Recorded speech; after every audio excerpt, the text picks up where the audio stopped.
মহাসচিব মির্জা ফখরুল ইসলাম আলমগীর উনি বলেছিলেন যে এই আন্দোলনের সাথে আমাদের সম্পর্ক নাই, এটা ছাত্রদের আন্দোলন। তার ওই বক্তব্য সঠিক ছিল মাননীয় স্পিকার। তার ওই সময়ে কৌশলগত অবস্থান এটাই সঠিক ছিল। উনি ওই সময় এই বক্তব্যই প্রয়োজন ছিল, এটাতে তো আমাদের কোনো দ্বিমত নাই।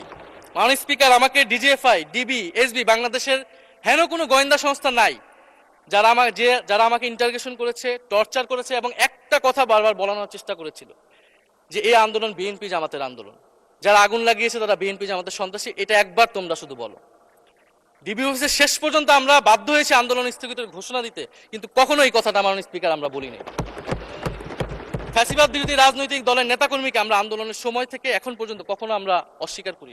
মাননীয় স্পিকার, জুলাই গণ অভ্যুত্থান সকলের অংশগ্রহণে হয়েছিল, এটা আমরা বারবার বলেছি। তবে বিএনপির বিভিন্ন সদস্য তারা তাদের আলোচনায় বারবার বলার চেষ্টা করে যে আমরা ছিলাম না, আমরা তো এভাবে ছিলাম।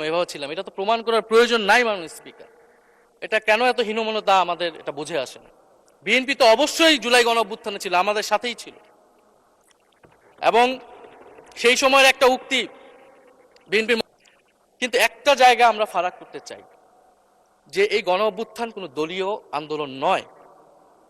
90-এর গণ অভ্যুত্থান, 69-এর গণ অভ্যুত্থান থেকে এই গণ অভ্যুত্থানের পার্থক্য রয়েছে মাননীয় স্পিকার। এই গণ অভ্যুত্থানে ফ্যাসিবাদ বিরোধী রাজনৈতিক দলের নেতাকর্মীরা নেতৃত্বে নয়, সামনে পিছনে ছিল মাননীয় স্পিকার। সামনে সাধারণ জনগণ ছিল, ছাত্ররা ছিল। ফলে সেই হিসেবেই এই গণ অভ্যুত্থানকে স্বীকৃতি দেওয়া উচিত।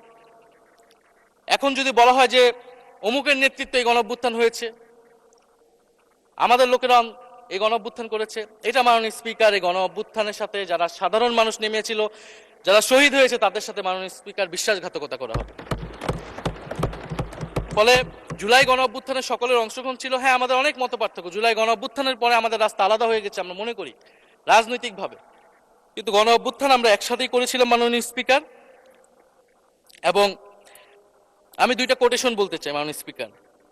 7ই আগস্টে নয়াপল্টনের সমাবেশে জনাব তারেক রহমান ভার্চুয়ালি যুক্ত হয়ে বলেন, 1971 ছিল স্বাধীনতা অর্জনের আন্দোলন, আর 2024-এর আন্দোলন হলো সেই স্বাধীনতা ও সার্বভৌমত্ব রক্ষার আন্দোলন। এই আন্দোলনে অংশ নেওয়া প্রতিটি ছাত্র জনতা আজ থেকে নতুন দিনের মুক্তিযোদ্ধা। মাননীয় স্পিকার, মুক্তিযুদ্ধের সাথে আমরা তুলনা করছি এই জায়গা থেকে, কারণ আমাদের কাছে এটা প্রায় যুদ্ধসম একটা পরিস্থিতি ছিল। 6 আগস্ট বঙ্গভবনে আলোচনা শেষে ব্রিফিংয়ে মির্জা ফখরুল ইসলাম আলমগীর বলেন, ছাত্র জনতা বুকের রক্ত দিয়ে আমাদের নতুন এক সকাল উপহার দিয়েছে। বাংলাদেশ আজ দ্বিতীয়বার স্বাধীন হলো, এই স্বাধীনতা আমাদের রক্ত দিয়ে রক্ষা করতে হবে।